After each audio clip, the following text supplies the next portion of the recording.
Buenos días, aquí Augusto Townsend, curador principal de Comité, con las noticias de hoy, jueves 11 de abril del 2024. Empiezo con la noticia positiva, aunque tiene también un ángulo cuestionable que mencionar. La Cancillería peruana informó que queda sin efecto el decreto publicado el lunes 8 de abril que reinstauraba la necesidad de visado para ciudadanos mexicanos que quisieran visitar a nuestro país. De acuerdo con el comunicado emitido por el Ministerio de Relaciones Exteriores, la decisión, abro comillas, responde al llamado de diversas voces del sector turismo y afines y honra nuestro compromiso con los principios de la Alianza del Pacífico, los cuales proclaman la libre movilidad de personas entre sus estados miembros, cierro comillas. Así que de alguna manera la Cancillería está reconociendo aquí que su primera decisión, la que acaba de revocar, iba en contra de los principios de la Alianza del Pacífico. En fin, esta decisión del gobierno ahora revocada fue una respuesta al pedido de visa a ciudadanos peruanos impuesto por el gobierno mexicano bajo las órdenes del presidente Andrés Manuel López Obrador. Cuando se hizo público que México oficializaba este requisito, la Cancillería peruana, creo yo, reaccionó de manera impulsiva, señaló que lamentaba una decisión que, abro comillas, menoscaba los esfuerzos por mejorar las relaciones bilaterales y afecta a los compromisos programáticos asumidos en la Alianza del Pacífico, cierro comillas, y buscó darle pues una respuesta, como digo, en términos de represalia o de retribución. Algunas personas han visto este impasse con México como uno que demandaba en efecto una respuesta de ese tipo, por dificultar pues el gobierno mexicano el acceso de nuestros compatriotas a su país. Pero a veces, y esta es una lección importante para la vida en general y no solo para este tipo de temas, cuando uno da rienda suelta a su ánimo retributivo o de venganza, digamos, puede cegarse ante el hecho de que esas acciones que uno mismo toma pueden autoinfligir un daño. Aquí hay que saber diferenciar pues, entre el gobierno mexicano y las opiniones políticas que podamos tener sobre él, por un lado, y por otro lado los ciudadanos mexicanos que viajan al Perú por turismo o por trabajo. Los segundos no son directamente responsables por lo que haga el primero y de hecho nos generan un beneficio económico cuando vienen aquí, dinamizan el turismo, los negocios hoteleros, gastronómicos y demás, y en lugar de hacerles difícil la venida a estos turistas mexicanos, tendríamos que estar haciendo lo contrario, es decir, invitándolos más. México es de hecho uno de los países más importantes en cuanto a turismo hacia el Perú. Más allá de este análisis costo-beneficio, también hay aquí una cuestión de principios en el trasfondo. Quienes estamos más cerca de posiciones liberales creemos que la libre movilidad de personas es algo positivo para la sociedad en general, y por tanto no estamos muy de acuerdo con los requisitos de visado en cuanto sean utilizados para restringir artificialmente esa libre movilidad. Pero claro, no todo el mundo piensa así. Quienes están en posiciones más conservadoras sí suelen tener una visión mucho más restrictiva respecto de a quienes debemos dejar entrar por nuestras fronteras. En Estados Unidos, por ejemplo, se está dando muy intensamente este debate a propósito de la campaña presidencial, por lo que está diciendo el lado de Donald Trump, por ejemplo, que pone mucho énfasis en el control de la frontera con México. Yo lamento que en muchos sentidos el actual gobierno mexicano, y el nuestro también hay que decir, haya traicionado a los principios que inspiraron la Alianza del Pacífico, entre ellos el de libre movilidad de las personas, pero otros más también. Nosotros caímos inicialmente en ese juego, como les he dicho, y esa es la parte negativa de esta historia, que estemos enmendando porque hayamos cometido un error inicial, pero creo que es positivo en todo caso que se haya enmendado, que la Cancillería haya retrocedido para evitar pues autoinfligirnos un daño. Puede no gustarnos lo que hace el gobierno mexicano, como entregarle asilo político sin base a peruanos que son válidamente perseguidos por la justicia, como quiso hacer con el expresidente Pedro Castillo, López Obrador, pero muy al margen de eso, que sean muy bienvenidos pues los mexicanos al Perú y que nos ayuden a crear valor con su turismo y con su trabajo en nuestro país. Muy bien, paso a otras noticias políticas. La Fiscalía incautó ayer 3 relojes Rolex y una pulsera de lujo del gobernador regional de Ayacucho, Wilfredo Oscorima, como parte de la investigación contra la presidenta Dina Boluarte por el llamado caso Rolex. Los relojes y la pulsera fueron llevados a la sede del Ministerio Público por el abogado del gobernador Oscorima, Humberto Abanto, para una diligencia de exhibición, y fue ahí cuando estos fueron confiscados.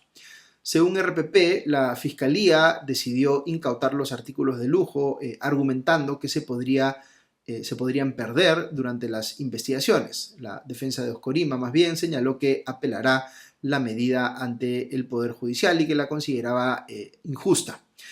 Oscorima es uno de los principales implicados en las investigaciones contra la presidenta Dina Boluarte por el tema o el llamado caso Rolex, y como sabemos, el viernes pasado la presidenta dijo que fue él, Oscorima, quien le habría, entre comillas, prestado los relojes de lujo que venía utilizando. Esta no es, sin embargo, la primera explicación que ensaya la mandataria para señalar el origen a un desconocido de sus relojes y joyas. De hecho, tanto ella como Oscorima han caído en contradicciones, como les he explicado en podcasts anteriores. Ahora, quisiera mencionar un incidente ocurrido a las afueras de la sede del Ministerio Público, en el que el abogado de Oscorima, Humberto Abanto, fue agredido por varios manifestantes. Lo jalonearon y le lanzaron algo encima, que espero haya sido tierra y no algo peor. No sé si estos manifestantes llegaron espontáneamente o si alguien coordinó esas protestas. El periodista del Comercio, Víctor Reyes, señala que fueron simpatizantes de Pedro Castillo. Pero como siempre les digo, hay que condenar la violencia de donde venga. Por más que uno critique a una figura política o a su abogado, esto no puede dar pie pues, a que normalicemos actos de violencia en su contra. No podemos perder la civilidad. Ojalá sean identificados los responsables y sancionados como corresponde. Fuera de esto, lo que ha ocurrido también el día de ayer es que la Fiscalía Anticorrupción de Ayacucho intervino en la sede del gobierno regional de esa región, que lidera Oscorima, en respuesta a una denuncia en el sentido de que estaban sacando sospechosamente documentos oficiales de dicho local. Según el Comercio, en los medios locales ayacuchanos circularon imágenes de personal del gobierno regional llevando fajos de papeles, carpetas y folios a vehículos que luego emprendían rumbo desconocido. Podría haber estado aquí Oscorima queriendo eliminar evidencia potencialmente incriminadora, no lo sabemos a ciencia cierta, pero hace bien la Fiscalía Anticorrupción en investigar y comprobar, por ejemplo, que muestran las cámaras de seguridad. El gobierno regional ha dicho que solo se estaban llevando esos documentos para, entre comillas, sacarles fotocopia. Eso igual se ve altamente irregular, por supuesto. Dicho sea paso, la próxima semana se verá en la Comisión de Fiscalización del Congreso un pedido de reconsideración para que dicha instancia se constituya como comisión investigadora y pueda ver así el caso Rolex con las atribuciones que tiene pues, una comisión investigadora. Cabe indicar también que ante esta última comisión, la de fiscalización, se presentó ayer el jefe de SUNAT, Gerardo López, y dijo que no ha programado de momento acción de control alguna por parte de su institución con respecto al presunto incremento patrimonial de la presidenta Dina Boluarte. Ok, hay otras cosas relevantes que comentar esta mañana sobre el Congreso. Una es que el Pleno aprobó ayer el inicio de acciones legales, concretamente la presentación de una demanda competencial contra el Poder Judicial ante el Tribunal Constitucional para que éste resuelva si se invadió o no, entre comillas, competencias exclusivas y excluyentes del Congreso cuando el Poder Judicial suspendió la inhabilitación de los miembros de la Junta Nacional de Justicia, Inés Tello y Aldo Vázquez. 82 congresistas votaron a favor de esto, de la presentación de esta demanda competencial, solo 15 votaron en contra y hubo 8 abstenciones. Aquí vale la pena notar que, a diferencia de lo que ocurrió, digamos, en el periodo 2016-2021, en el que lo que marcó la agenda política fue la confrontación entre el Poder Ejecutivo de un lado y el Poder Legislativo del otro, lo que estamos viendo principalmente en el periodo 2021-2026, como les he comentado antes en el podcast, es una confrontación más bien entre el Poder Legislativo de un lado y el Poder Judicial del otro, y también algunos organismos constitucionalmente autónomos. Ha cambiado esta dinámica de conflicto a nivel político. Por otro lado, en la Comisión Permanente se ha aprobado que se investigue por 15 días en la Subcomisión de Acusaciones Constitucionales al expresidente Martín Vizcarra por su presunta participación en esta supuesta organización criminal conocida como los Intocables de la Corrupción, que se enquistó en el Ministerio de Comunicaciones, como dice la República, entre marzo del 2018 y noviembre del 2020. No obstante ello, quien salió bien librado ayer fue el ex primer ministro castillista Aníbal Torres, ya que no se alcanzaron los votos en el Congreso para inhabilitarlo por 10 años de la función pública. Quizá el caso por el que se le estaba pidiendo esta inhabilitación era el menos contundente de los que pesa sobre Torres. Estamos hablando de aquel en el que se le cuestiona por algunos dichos exaltados en los consejos de ministros descentralizados en los que intervenía cuando Castillo todavía era presidente. Yo creo que eran en efecto comentarios muy objetables, pero no sé si como para inhabilitarlo por 10 años solo por eso. Ahora, recordemos que Torres también está visiblemente implicado en el golpe de Estado que cometió Castillo en diciembre del 2022 y por eso sí merece recibir una sanción muy drástica y hasta el momento parece que se la está llevando muy fácil, por decirlo de alguna manera.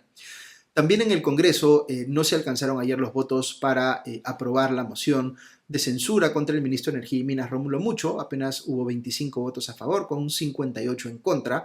Recordemos que se le cuestionaba por un presunto conflicto de interés al estar vinculado a una empresa contratista del sector minero. Del mismo modo, se cayó la moción de interpelación contra la ministra de Vivienda, Jania Pérez de Cuéllar, por presuntas irregularidades en algunos gastos vinculados a su cartera. Solo 38 congresistas votaron a favor de su interpelación, mientras que hubo 56 votos en contra. Muy bien, eso es todo por hoy. Que tengan un buen día y ya nos escuchamos pronto. Adiós.